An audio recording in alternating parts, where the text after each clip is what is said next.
So believe it or not, we're 2 hours and 15 minutes into episode 11, but we're only 5 seconds in, courtesy of our favorite regular co-host, Craig Rivet. And also joining us today, Brian Gionta. It's been an interesting morning, to say the least. And that being said, we are almost out of time.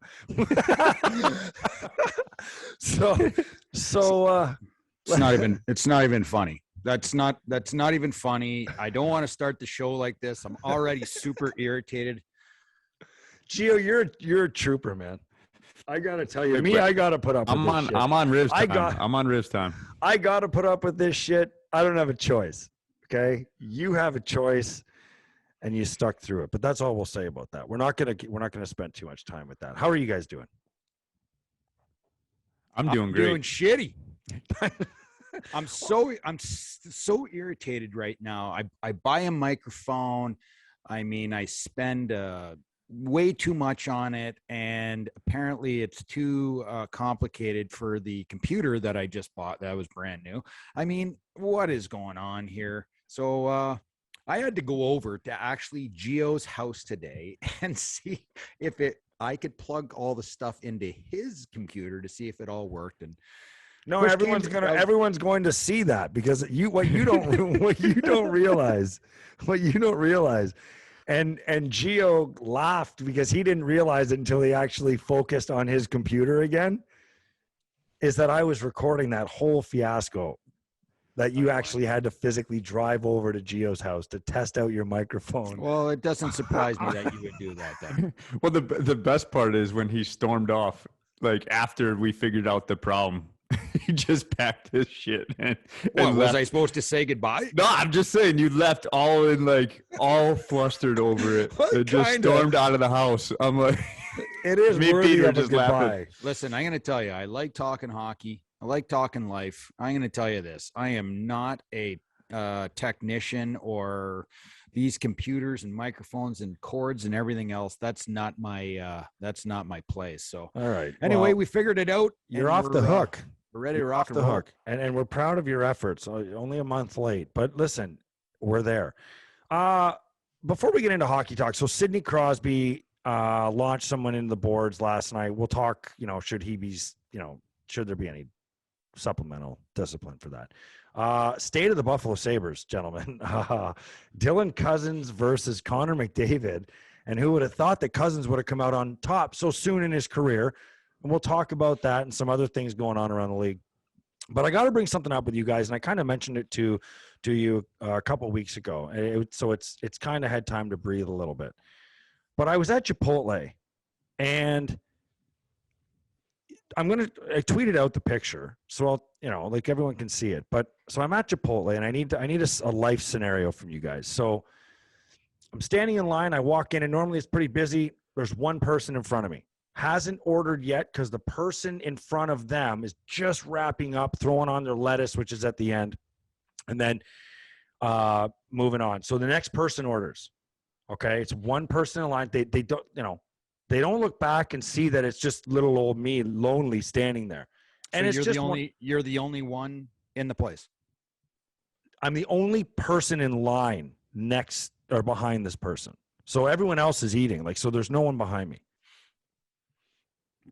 He orders 9, not 8, because there's only 8 in the picture. And I swear that one of those bowls is already been sealed and put into a bag. 9. What do they call them? Bowls? Lettuce bowls, rice bowls, I think chicken bowls. Yeah, a bowl. Just a bowl. You're the only guy in line. I'm the only guy behind him, and he orders 9.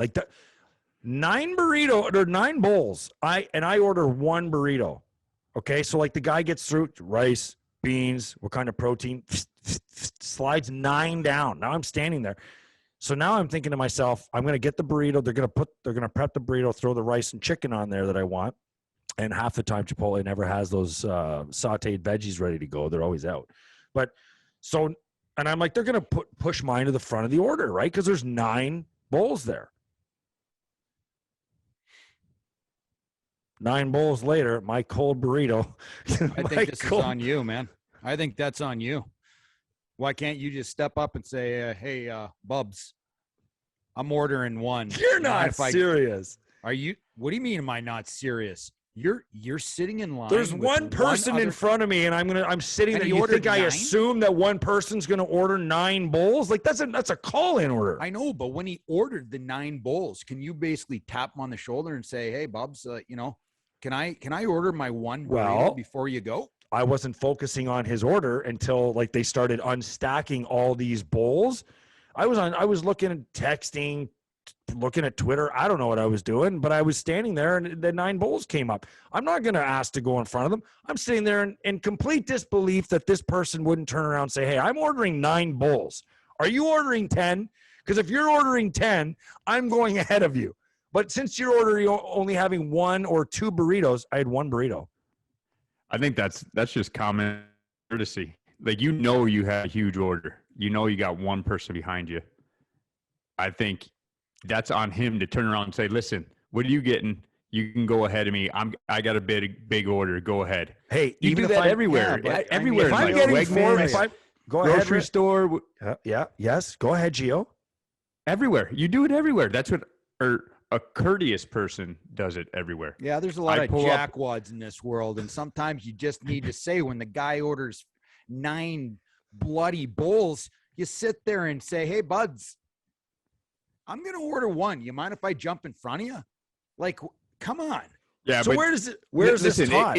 In Chipotle, play the scene out, right? So the guy just starts rattling off orders. They start pulling bowls. Petey, by the time he realizes it's not 2, it's not 3, it's not 6, it's 9. His bowls are already done. So at that point, there's nothing doing. Where Petey could have been is to the worker at Chipotle, all right, fast forward mine past his order and jump. You know what I mean? Like, once your burrito got started, you could have skipped it, asked them to skip it. But the guy disappeared on me. Yeah, they just run it down. They just throw the He bowl just down, and disappeared the on next me. person takes it. That's a to-go order.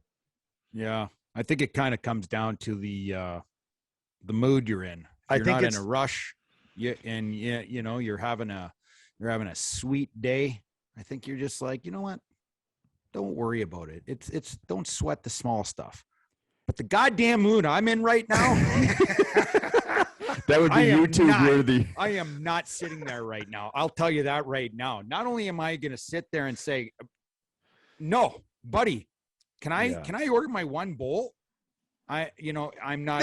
Listen, Craig. This isn't about mood. This comes down to one thing, and I'll wrap it up. But this is not mood. This is about common sense. This is about this is etiquette. This is what kids don't learn in school these days. Like, do you think I'm really concerned about my kids? He spelled bounce with an S instead of a C, right? Like the other day on his test. No, you know what I care about is the fact that he held the door for an old lady walking into Dick's the other day. All right, good for you. Yeah. Well, and that's very important. Another pet peeve. Pet peeve is when you hold the door. If no one says thank you, it drives me absolutely bonkers. I'm like, yeah, you're welcome. I just held it for 10 people. Yes, absolutely. Good for you. I do too. And it embarrasses people that I'm with. And I'm just like, "No, you're welcome. No, you're welcome. You're welcome." And I stand over them and I impose myself on them. You guys are so angry. Well, no. This would be Rivs. I would hold the door on a day like today for Rivs, and Rivs would just bury his head, angry, and just run through and not say a word to anyone because of the mood he's in. Because that's just expected, right, Craig? People hold the door for people. You don't say thank you. It's just expected. I don't like your attitude today. And it actually, it's funny. Here's the best part about it is you're ruining our days, but yet your attitude and mood all stems from you. So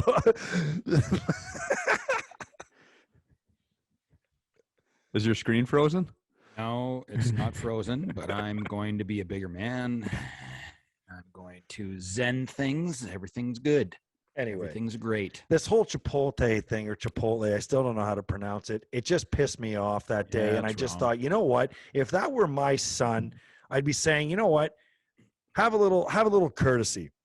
That's it. Have a little courtesy. I think basically it comes down to this.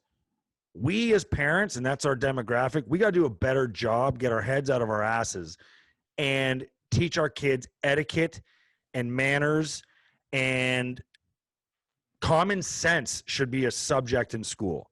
Okay. That should be a subject in school. Simple as that. So I'll get off my soapbox. I'm sorry for that. Common sense, gentlemen. Anything to add on that? No, because I agree with everything you're saying. I love your analogy of, is it really a big deal that my son spells bounce with an S instead of a C? I mean, it's true.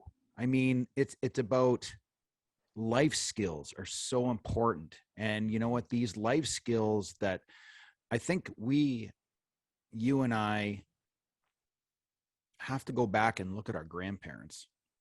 My parents, obviously, I think did a great job in teaching me life skills, but coming from, my grandparents, that's when the generation was essential to do the little things, to care about others. And, you talk about holding a door or anything, opening a car door for your wife or, anybody. Those little things I think are going by the wayside right now. Chivalry in this next generation. So it's a little disappointing, but you know what? All you can do is worry about your family and your kids and how you're going to bring them up and teach them the things that you were taught from your parents. So and mutter you're welcome under your breath as someone walks by you. No, I disagree with you. I'm going to worry about everybody's families and their kids, Craig. I'm on a mission, a manners mission. Okay. Yeah. I'm going to tell you this last thing. I told you this story a long time ago. I held at my kids' indoor soccer practice one day. I held the net up because they have to exit off the field under a net. 5 kids. Like I bent over and pulled the net up for them. Okay. I'm holding the net. And you know why I did it? I did it to see as a test. See which one said thank you. 1 goes by, 2, 3, 4, 5. None of them. I dropped the net. They all partner up with their parents and they're walking out. And I said, not one thank you. 5 kids, not one thank you. And the parents' butt cheeks were just tight. They're like, oh my God. And you know why? Because it's a direct reflection of them. And I'm not even afraid to say that. So moving on.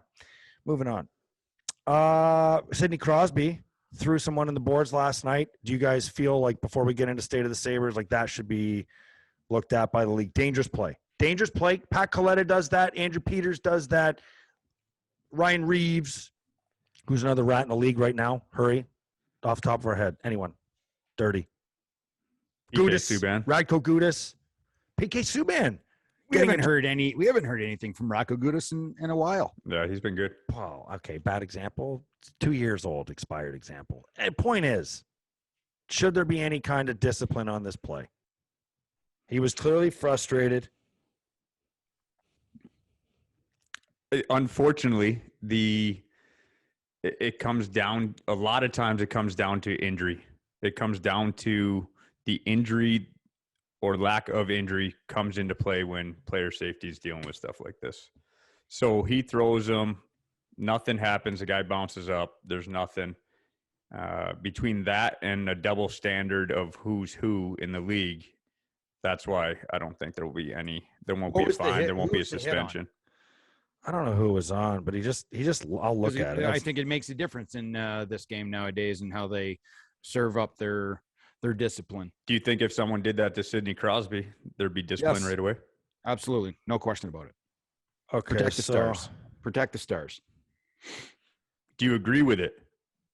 Do you agree with that double standard? Do you think it should be straight across the board, no matter who it happens to?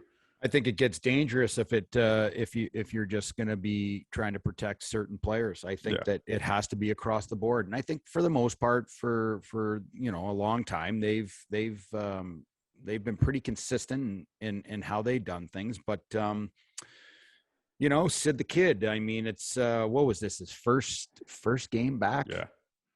Who did he do that to? Was that Tom Wilson? Who's 42 on the Capitals? I don't know that. Hell, I'm looking at it right here. Hold on a sec. I got it right 42 here. 42 is Wilson, but I don't think it's. Is he 42 or 43? Yes, 43 is Wilson. 43 is Fairvary. Fairvary? That's probably what. Martin Ferravary. I don't know if I'm saying that right. Anyway, so that's who it was. That's why there's no penalty. Would we agree on it? Riv, have you seen that? You've seen the play? Yes, I just saw it right now. And what'd you think? I think it's a penalty. Did he get a penalty? No. That's a penalty. No question about it. Is it Other dirty? than that, Is it dirty? Is it dirty? We see Crosby doing that every night. Is it dirty? It is dirty, but it is not dangerous or anything. It's not What do you mean it's not dangerous? Are you sick? Crosby's one of the strongest players in the NHL. He's a fire hydrant, man. The guy's super strong. I know you saw your look, Gio. Yeah, I don't know okay. Top of the league, but I agree. He's super strong. Yeah. He's super strong. For guys his size, then, he's probably the strongest in the league. Okay? Like, he is as strong as a guy my size. Okay? He can be. He launches that guy into the boards. How is that not? What are you talking about? That's not dirty. That's not a risky play. No. I think he's frustrated. The Penguins were down 5-1 at the time. And obviously things not going well. I'm just saying it is a penalty. So the emotional state of a player. 2-minute penalty. That's what it should have been. No suspension, nothing. Okay. I'm just saying it's dangerous as hell. That play can end up a lot worse than I think people are just dangerous. Dismissing it. Yeah, it's very It's dangerous because it's near the boards. If that's open ice, that's not dangerous. Well, all right, moving on. Let's talk about some stuff then that we have not talked much about, and that's the Buffalo Sabres. State of the Sabres. I have no explanation for what we're seeing here, gentlemen. I mean, what Cousins versus McDavid the other night, I guess Donnie Granato sits down with Dylan Cousins and says, "Are you ready to play against Connor McDavid?" And he goes out, he scores 2 goals. Sabres win. Team's looking good. They could have won that game against the Leafs. I mean, what's going on with this squad? Well, I think they are what they are. I think they're a young team with a lot of energy and playing the coach's system and playing the right way, and so they're going to be in games. They're going to give themselves a chance to win. Now, you look at what happens on the road; it's a much different thing because of matchups and whatnot, and that's where they get exposed. But I think you're starting to see what you're going to see. You're going to see a team that plays extremely hard, plays the right way, plays for each other, wants to be there, and they're limited by certain things, being young, inexperienced at times. But I think you've seen over and over again over the last 14, 15 games, Yep, what they're going to be. Yeah, I think they're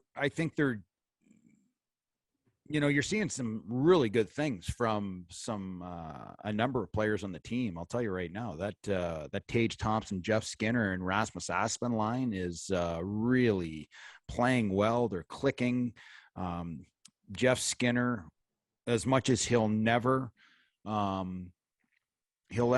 justify his contract ever, he's playing well, and he looks like he is energized, and he is making plays, and he is winning battles. And Tage Thompson really seems like he's playing well. And I'm going to tell you, Rasmus Dahlin cannot be overlooked. This young man is a workhorse. He is up and down. He is winning battles in the corners. He is back checking hard.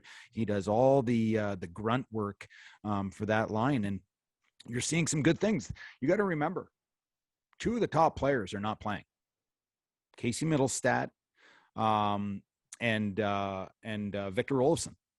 These are 2 big pieces to that future, that puzzle that you want to continue to work with. But there's been some nice things. I'm going to tell you that Tage Thompson line looks fantastic right now, and it was really nice because I think that I think Dylan Cousins has felt for 13 games that he's kind of moving in quicksand because he's working and he's trying, but just hadn't been able to, get that feel-good game.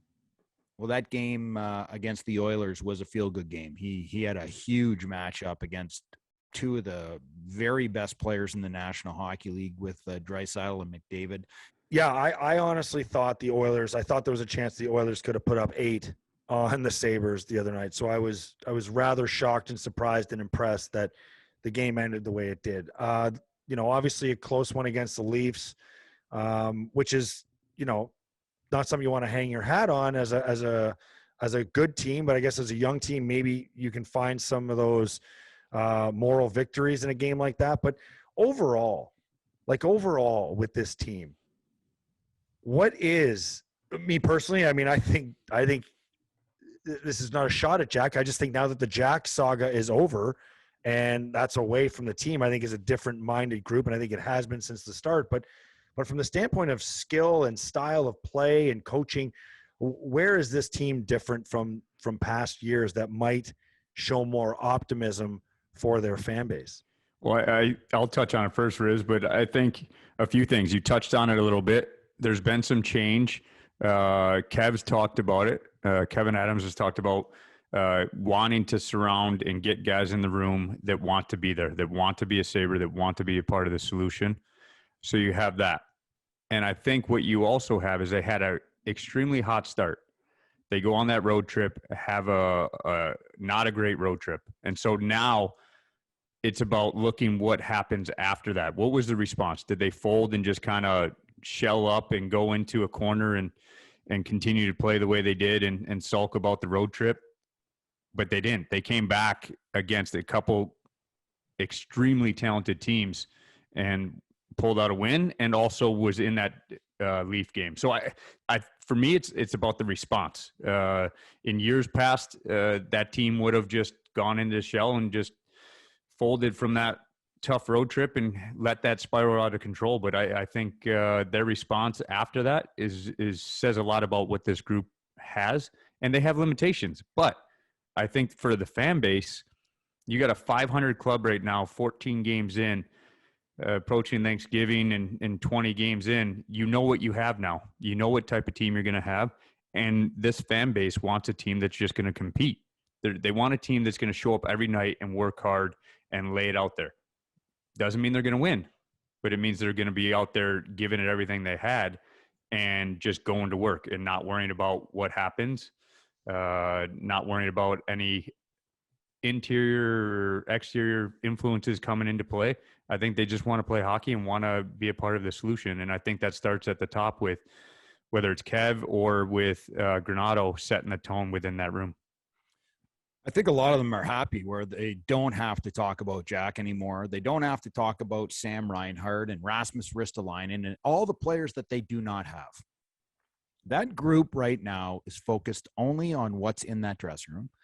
And as much as when I look at the team, so when you take this team and you look at them on paper, they're a top 5 lowest team in the league. I mean, they're not desirable to top 5 lowest team in the league. So they're like one of the bottom 5 teams in the league. Is that? Yeah, that's it. Okay. So I just shit, man. I'm confused. You got what I was saying. They're one of the lowest teams in the league when you look at them just directly on paper. What they have in their lineup it's tough. I mean, you got to realize that, one of their top players in Casey Mittelstadt, who's still an extremely young player, has been out since game 1. They miss him. They miss Casey Mittelstadt and his skill set and what he can provide. I think at his age moving forward, they have not played without Victor Olofsson for quite some time now.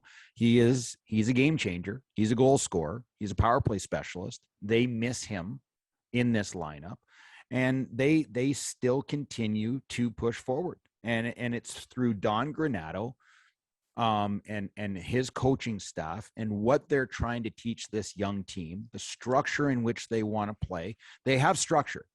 But Don Granato is not, he's talked a lot about not smothering these guys and just going into a defensive shell. He's allowing this team to go out and provide offense and not run and gun, but understand when to go and when not to. And I think they've done a really nice job. It's certainly a team. They're going to lose a lot of games this year. They're going to lose games this year. Okay. Because they're just not skilled enough.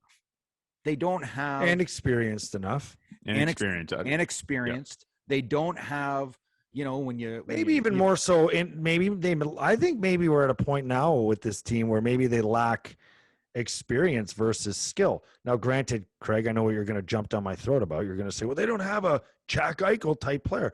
But guess who they don't have? You know what's amazing too, by the way, as my mind just goes a million different ways. Sabres just made a massive deal with Vegas, and no players in the deal played in the NHL yet. Yeah. Hey, it's crazy. On that note, I guess Jack had his neck surgery too. But going back to what you're saying is it? Are they getting to the point now where maybe it's just inexperience versus, or as opposed to as it is skill? I definitely think so. I mean, the road is extremely hard to play because you don't have the matchups you want, right? And you don't, you get put in positions that are not favorable for certain guys that don't have that experience or aren't used to a sold out building in Seattle or whatever it may be. Mm-hmm. But if you look at the stats, there is 10 plus guys at a 0.5, at least minimum 0.5 points a game, right? Like it's extremely spread out. You got 10 guys with 6-7 points plus in the lineup, and your most has 10. There's not much spread between 10 and 7. So the offense is spread out. You're no longer top heavy where you have Jack that has 20 points and Sam that's got 15. And then from there, you got guys that have 2 and 3 points. Yeah. It's up and down the lineup. Player number 1. They're just playing. Rasmus Asplund with 10 points, and player number 10 has 6 points, and that's Gergensen. Yep. So it's spread out, and that's a good thing. Well, I feel the other thing I was going to say that popped into my mind too was, this group just seems like, and I don't know, where we've talked about this, if it's just off the air, because I don't feel like we've talked about it in any of our episodes, but to me, it just feels like without the 3 players that are no longer here. So you have Risto gone, 8 years of, he's a great guy, we know that, but 8 years of building, the negativity just seeps into your veins. Like, it's hard. Then you have Jack, who we all know is very negative toward the circumstances and situation here. And Sam Reinhart, who clearly was at his wit's end with the media too, with his time here. I just think the absence of those 3 players in the locker room from the standpoint of weight that they carry when it comes to emotion and things like that, but also the ice time and the puck time and the power play time and all the time that they gobble up throughout a game. And now, I mean, yes, the scoring spread out, but doesn't it just go hand in hand with the ice time being shared more? Like, it just always seemed like those 3 guys were always getting a bulk of the load. I just look at this team, and I think I'm really pleased. I'm really pleased with what I've seen so far. And I know they're definitely like middle to lower of the pack in the National Hockey League, but I just continue to go back in my mind and say, we have a player right now in the minors. His name's Jack Quinn, and he is 3rd in scoring in the American Hockey League, tied for 1st in goals. He has 16 points in 11 games, 9 goals. That, to me, this is a kid that we drafted 8th overall. Is he ready for the NHL? Could he play in the NHL right now? Absolutely, he could. 100%. When you say we, though, like, are you GM or something? I'm a fan. I'm a fan of the Buffalo Sabres. Just making sure. See that jersey behind me there, Petey? You see it, don't you? Which one of the 4? Well, I played for that team, and all those teams behind me, I say we. Okay, and I'm sure Gio, when he talks about the team that he won a Stanley Cup with, okay, that Jersey Devils, he says we. He doesn't call them we. He does not call them we. He absolutely does, because he was a part of that organization. And I was a part of all these organizations. And I say we when I talk about any one of those teams. You've heard me talk about the Montreal Canadiens, and you bust my stones on that when I say we, because I was a part of that team. And that's why I say it. So when I talk about the Sabres and I talk I'm a fan of them. I'm a fan of the team. All right. I want to see the team do well. Understood. We carry on. Jack Quinn. Well, just I look at our current team and what we have and the strides that these players are making. But I also think of what the future holds and what Kevin Adams has done. He's tore this thing down to the studs. Okay. And now we're building this thing. Kevin and I are building this thing moving forward. And guys like Jack Quinn in the minors, who's 20 years old, is third in the American Hockey League in scoring. He has 9 goals in 11 games. He's tied for first in the American Hockey League. I look at JJ Peterka.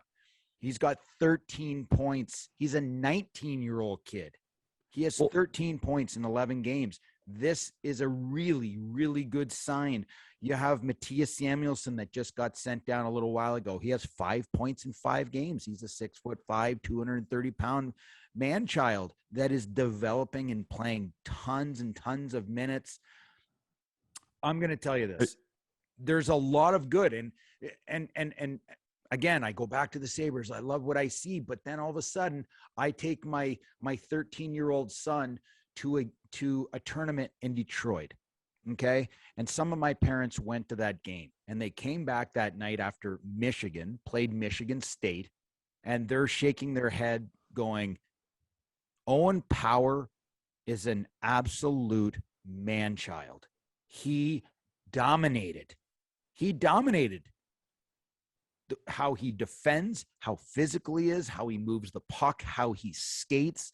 He is an incredible player moving forward. That's Devin Levi. Remember Devin Levi? Mm-hmm. We got him in the trade for Sam Reinhart, and everyone's like, well, who is this kid? Well, right now he is tearing apart Division I hockey as a goaltender in his very first year.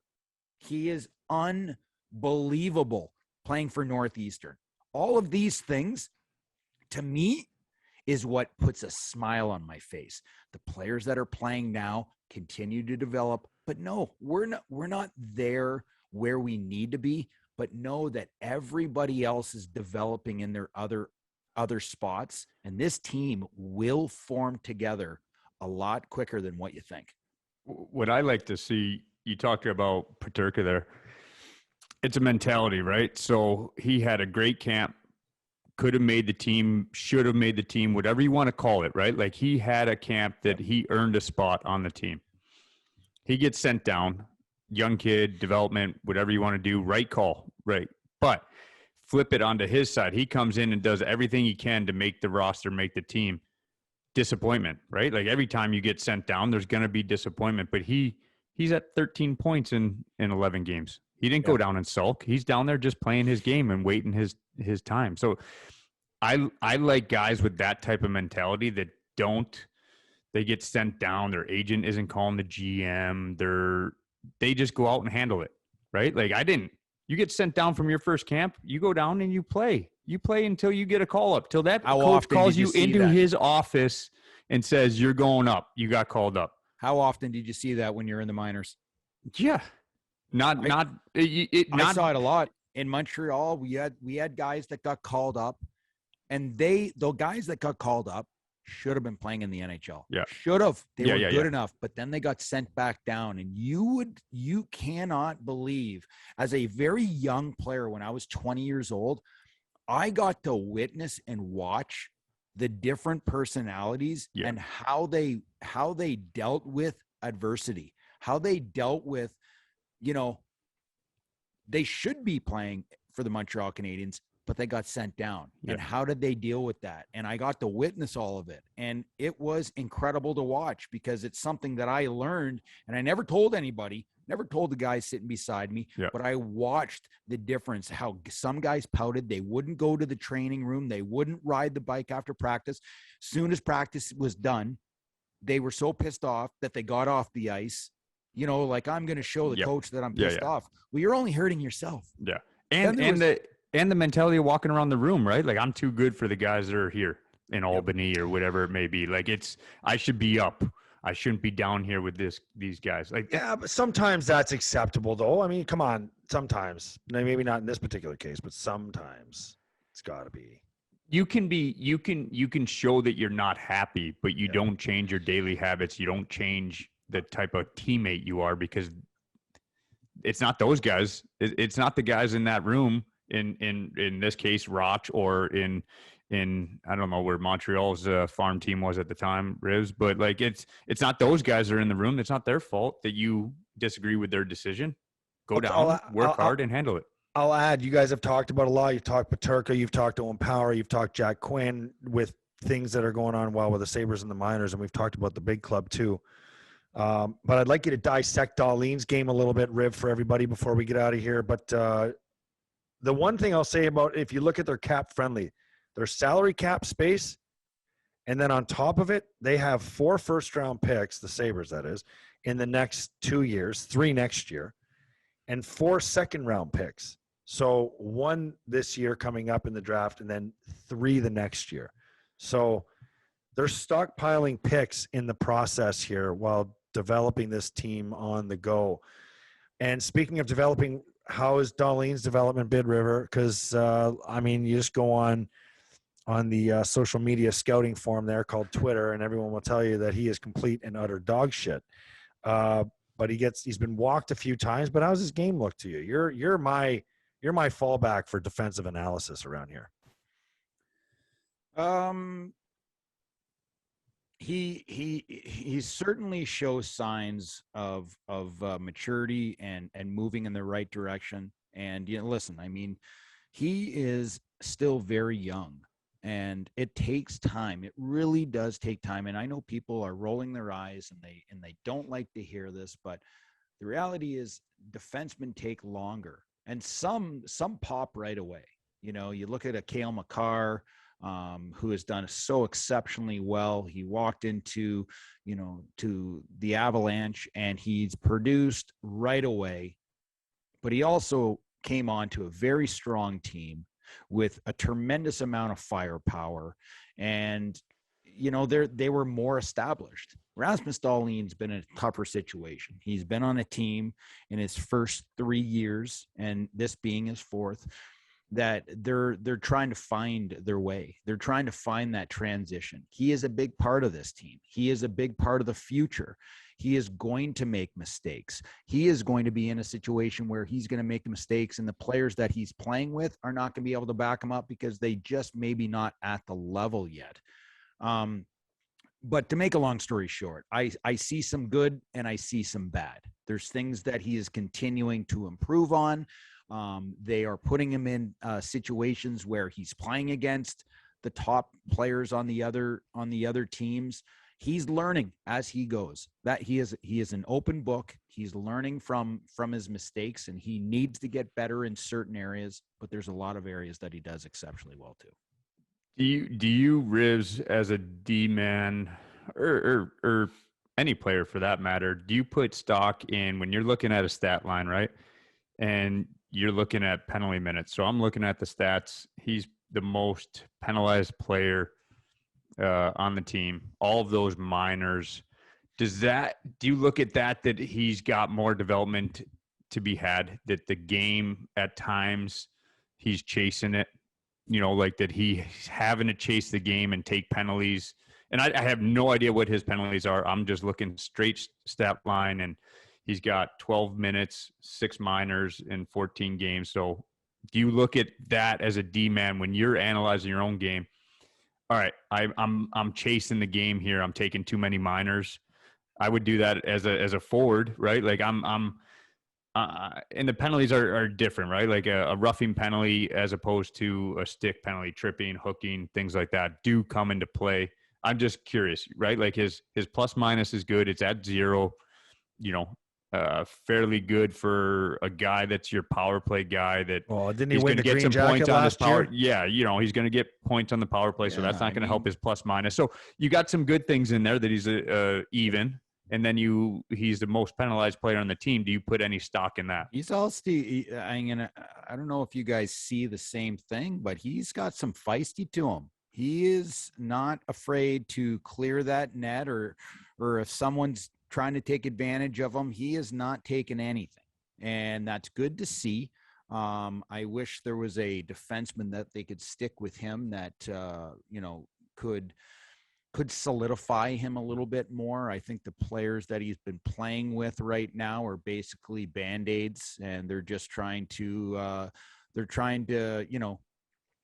solidify things on that pair. But I just don't, the player that is best suited for him right now has been hurt. We haven't talked about Henri Jokiharju all year. We haven't talked about Casey Middlestat all year. Those are two very important pieces of this young team moving forward. Henri Jokiharju has played in, not a lot in the National Hockey League, but he certainly had a really, really great ending to the season, just like his partner Rasmus Dahlin did. And they seem to understand each other very well. That, Henri Jokiharju is a guy that can add offense, but he's not an offensive guy. He's a great skater. He skates very well. He moves the puck well. He plays in his limitations. And I think he's kind of like a calming influence for a player like Rasmus Dahlin. And I think Dahlin misses him. And he's on his offside when he's not with the Jokiharju. You know what I mean? Yeah. I don't know what kind of stock you put into that as a D. As a forward, it does change some things. You're on your off wing. You benefit some ways and you get hurt other ways. So I'm sure. I mean, a lot of D touch on it, that there's an adjustment period to playing the other side. Could this team make the playoffs, though? This is the last question I'll ask you guys before I tell you something quickly before we get out of here. But they're 6-6-2, okay? There are 14 points. 17 points is Jersey in the wild card, but behind them is Pitt, Islanders, Montreal. I mean, who knows if they can figure that out there, Ottawa. But, I mean, look at is Detroit for real? Like, what is going on in this division right now? It just seems so weird. Like, there are teams just in spots I didn't think that you'd see them, right? I mean, I don't know if you guys are feeling the same way, but can this team make the playoffs? Or is reality going to set in at some point? I think just the grind of the season, you get into more games, you're on the road, and you start to hit the peaks and valleys of the player's development. It's gonna be up and down. It's not gonna be this throughout. So I don't know that they're a playoff team. I'm surprised by the Islanders. Pitt, not really surprised. Here's what the Sabres have coming up in the next 5 games. So we'll circle back to this. This is their 5-game segment. Ready, Riv? Pitt tomorrow in Pitt. Home to Calgary on Thursday. At the Rangers on Sunday afternoon, early evening. They have Columbus home on Monday. Wednesday, Boston. And that's your 5. I mean, they could win 4 of those games. They could win 3 of them. Or they could lose them all. Pitt has not performed up to capabilities, but they also have not had their 2 top centers in Sidney Crosby and Evgeny Malkin, who are staples in that lineup. They drive the engine. They have not had those guys. You have Calgary that actually has played quite well this year. They seem to be putting things together. Who else did you say? Columbus, Rangers. Columbus is very much in the same situation as Buffalo. They're the Rangers I think have played quite well this year, if I'm not mistaken. Yeah, they're fourth. I don't think, for me right now, I said this at the very beginning of the season, that this team is going to struggle. It's going to struggle at times. And you just hope that struggle doesn't go for long patches like it has in the past. They just do not have the horses to be a competitive playoff team yet. But like I said to you before, when you have a Casey Middlestat and you have, your Victor Olofsson and you have Jack Quinn and Peterka and Samuelson and Powers and, Ukko-Pekka Luukkonen, there is going to be a lot that is going to move forward in a really positive way. It's not, we have to be patient. You cannot ask and say, hey, we missed the playoffs for 10 years. I want to make them next year. No, you have to allow the process to happen. And guess what? I'm the first one to say it didn't happen. It didn't happen right the first time. Sabres completely, screwed up their rebuild, and they're starting over. And that start over is starting this season. Well, and I think that's why the fan base is so impatient, is because it's been 10 years. If this was the team year 3 or so, then you're like, yeah, we're making progress. We're 500. We're going to be – I don't think they're a playoff team. I mean, I think you look at their division, the only surprise is Detroit and Montreal, right? Like you flip-flop those, but Boston, Tampa, Toronto, Florida. Yeah. It's extremely hard to get into that top 3. And now you go wild card, and you got some other heavy hitters in the other division. It's just they're just not there yet. But I think the desperation is because it's been 10 years. I think this, like you said, Rivs, is the start of what the rebuild should have been, and it's hard to be patient with it. But that's what it is. I think the focus for Buffalo fans this year, and people like myself who watch the games and enjoy watching the Sabres, and I want them to be competitive more than anybody. I want to see, that team that I used to play against. I want to see that team that when I was on the team, we were one of the better teams. We won a division title. But I want to see this team do well, but I also understand that Kevin Adams, the Buffalo Sabres, and his management group is doing things right. And it's going to take a little bit of time. And I know that the Sabres fans have heard that for years, and they're just so fed up. They're like, this is horse shit. I don't want to hear another word of, be patient. Guess what? If you're a true fan and you understand what's in front of you and what's happening in other leagues, the Owen Powers and all of these guys that are going to be coming and funneled into the lineup at the right time, this team is going to be very competitive in years to come. I said to Greg Wyshynski, he did an article on the Sabres. He's from ESPN. I said 2 things. You guys can tell me if I was right. I said 3 years. 3 years, this team will be ready to be in the playoffs. And then I said 3 years. You mean this year, next year, and then that third year is when we're going to start to be competitive? I don't know. Competitive, playoff bound. Playoff bound. Yeah, I could. That's it's what conceivable. I would think. Okay, that's what I would And think. secondly, I said he said how's the fan base after the Jack trade? I said if you were to bring every fan from Western New York to a parade for Jack out of town, I said half would be holding up their jerseys and half would be giving him the bird. I don't disagree. I think your analysis is right there. So I threw that one out there on Twitter, and some people said like 60-40 bird. Some people said 60-40 jerseys. Some people said both. I think a lot of people out there, and I feel the same way. This is just my opinion. I'm not going to speak for everybody, but I look at Jack Eichel and I'm extremely irritated and upset with how bad the Sabres screwed that up.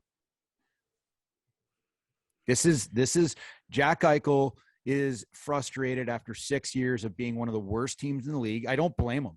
I'm going to tell you right now, you play this game and it's a very short career and it goes by with a snap of the finger. And I'm going to tell you, I don't blame Jack Eichel for being pissed off and wanting a new start. Just something fresh, a new start. The Sabres screwed that up. They screwed it up since day one with the players that they surrounded Jack Eichel with. It was not a good situation. They did not do a good rebuild, and they screwed it up. So I don't blame Jack. I wish him all the best in Vegas. I hope he does well.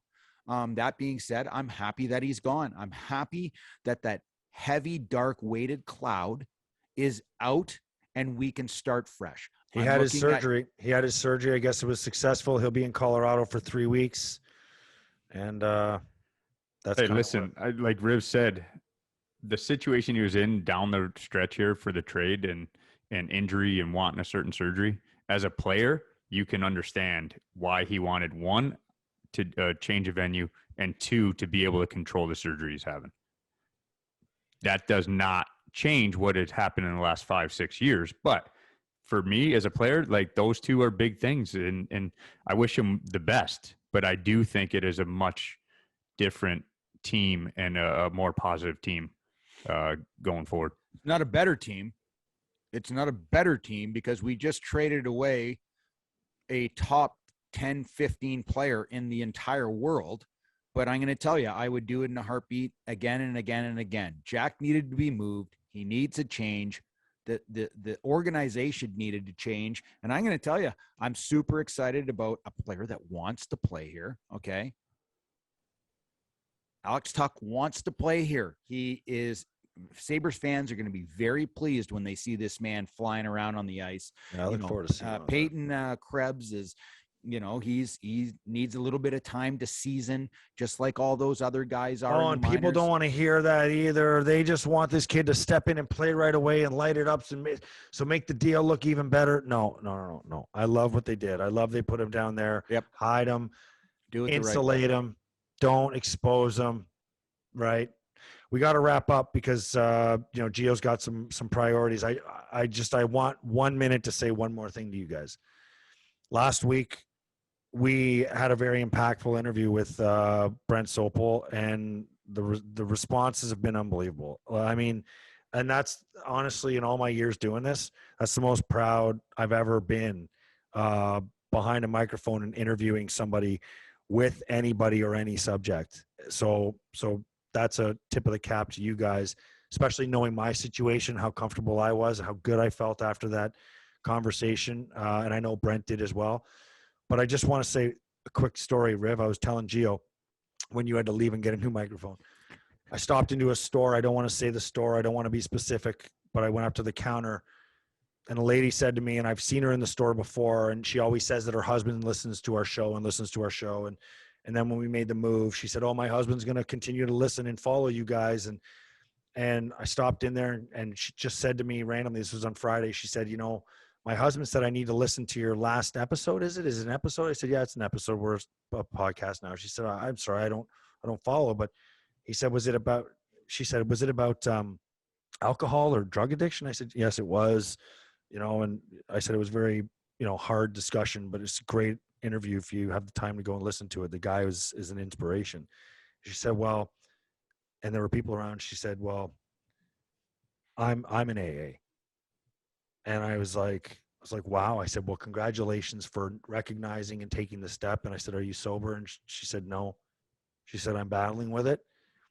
And I just said, "Well, listen," I said, "Go have a listen and listen to Brent." And I said, "Just know that I failed multiple times before I was sober, and so do many people, and you're not alone, and the battle is hard."